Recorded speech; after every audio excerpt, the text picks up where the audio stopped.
It was a brief comment buried in a Tuesday radio interview that focused mostly on crime in Prichard and an upcoming No Kings protest this weekend in Mobile. It was a comment by Mobile County Sheriff Paul Birch that some candidates for Prichard mayor were toying with the idea of contracting city law enforcement with the sheriff's office.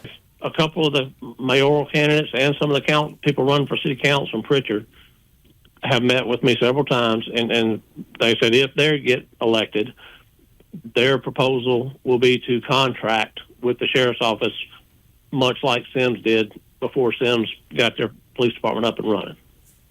And that'd be definitely be in the best interest of the city of Prichard, citizens of Prichard. It's not an idea entirely out of the question. Mobile County Sheriff's deputies already handle many major crime investigations in Prichard, and its task force doesn't hesitate to pursue criminals there.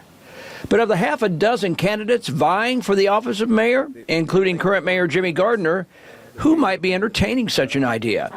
We thought this might be a good place to find out. Prichard is kind of on an island. Tonight, the latest in a series of mayoral campaign forums in Prichard, this one at Whitley Elementary School. And there to answer the public's questions, and ours, were two lone candidates, Carletta Davis and Lorenzo Martin. I know that public safety is one of the top key issues that we're going to have to resolve. As a candidate, I realize that public safety is got to be number one. Both Davis and Martin tell me they have indeed had that discussion with the sheriff, but both stress that such a move would not be a simple flip of the switch. And if it were to happen under their watch, it would come with a lot of caveats and considerations and consultations with the community. When we met, we talked about what the cost of the officers would be and what the contract would entail, how long it would be, you know, if we could end it and when and how and those types of things. So really it was a fact-finding conversation for me. Well, right now you can't have a complete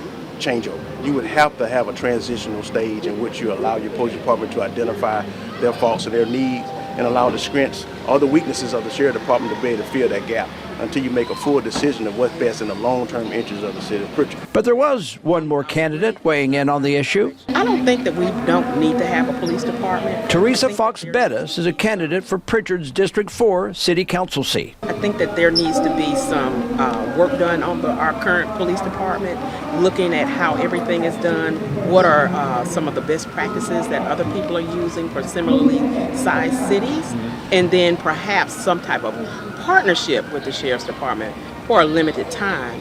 As to such, we could create a good police department here for the city of Prichard and our residents.